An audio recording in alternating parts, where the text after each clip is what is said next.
শুভ সকাল সবাইকে। আজকে হচ্ছে সরস্বতী পুজো। সকাল সকাল মা সমস্ত ঠাকুরগুলোকে ধুয়ে দিয়েছে। এরপর আমি ভালো করে এগুলোকে সাজিয়ে নেব। আর যে ঠাকুরের যেখানে জায়গা তাদেরকে সবাইকে চান করিয়ে সে জায়গায় বসিয়ে দিয়েছি। এখন সরস্বতী ঠাকুরটাকে সামনে রেখেছি, যেহেতু আজকে পুজো হবে তার জন্য। আর শিবলিঙ্গটাকে পেছনে করেছি। তো আমি দেখো এদিকে সমস্ত কিছু সাজিয়ে নিলাম। এদিকে প্রদীপটাও রেডি করে নিয়েছি, আর এদিকে ফল প্রসাদ সমস্ত সাজিয়ে নিয়েছি। আর ছোটো মামা আসবে, তখন পুজো শুরু হবে। ছোটো মামা পুজো শুরু করে দিয়েছে। আর দেখতেই পাচ্ছ বাকি যেগুলো জোগাড় ছিল সেগুলো আমি আবার ছোটো মামাকে জিজ্ঞাসা করে বাকি জোগাড়টা করে নিলাম। আর প্রত্যেক বছর আমি এখানে পুজো করে আবার বাড়ি যাই, কিন্তু এবছর আর বাড়ি যাব না, এবছর এখানেই থাকবো।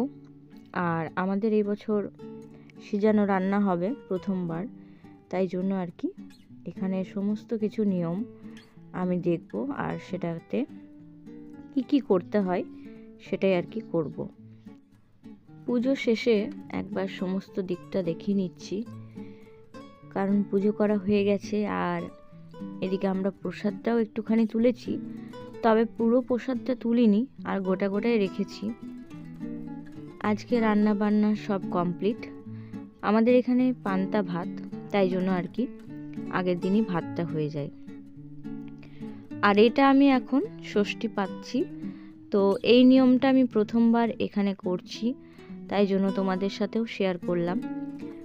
আজকে এই শিলটাকে ভালো করে গামছা দিয়ে মুড়ে এর মধ্যে একটুখানি সিঁদুর, একটুখানি কাজল আর একটুখানি হলুদ লাগাতে হবে।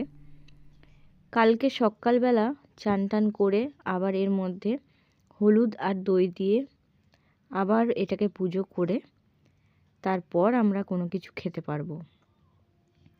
তো এই নিয়মটা আমার শ্বশুরবাড়ির নিয়ম, আর যেটা কিনা আমাদের বাড়িতে প্রথমবার হচ্ছে, এবং সেটা আমিই শুরু করলাম প্রথম ষষ্ঠী পাতাটা, তাই তোমাদের সাথেও এটা শেয়ার করলাম। আর আমারও ভালো লাগছে এসব নিয়মগুলো নিজের থেকে করতে এবং খুবই কাছ থেকে এটা দেখতে, কারণ এর আগে আমি আমার শ্বশুরবাড়িতে কখনো এই নিয়মটা করিনি বা দেখিও নি। তাই যেহেতু আজকে এখানে নতুন করছি, তাই ভাবলাম তোমাদের সাথেও এটা শেয়ার করি। তো প্রথমেই দেখতে পাচ্ছ এটা সিঁদুর লাগালাম, তারপর এর মধ্যে কাজল লাগাচ্ছি, তারপর দেব হলুদ। এটাই ষষ্ঠী পাতা। আরও হয়তো অনেক কিছু নিয়ম থাকে যাদের আছে এগুলো, তো তোমরা অবশ্যই কমেন্টে জানাতে পারো কাদের কাদের ষষ্ঠী পাতার নিয়ম আছে। তো আমার এখন এই নিয়মটা করা হয়ে গেছে, আর সমস্ত কিছু মাকে জিজ্ঞাসা করেই করলাম, কারণ এই নিয়মটা আবার আমার বাপের বাড়িতে নেই, তাই আমি এটা প্রথমবার এখানেই করলাম।